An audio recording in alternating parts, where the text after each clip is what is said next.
Shit! Here I am again. Check this fucking shit out. Somebody dropped off this fucking mini bike at my junkyard. Pretty sweet. But the coolest thing is just a couple days ago,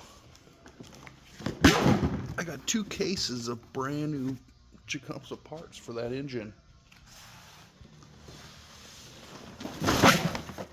Can't believe it.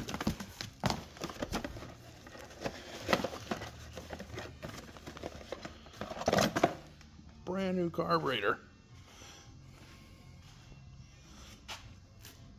Put that baby right on there. Be running in no time. My kids can beat this thing around.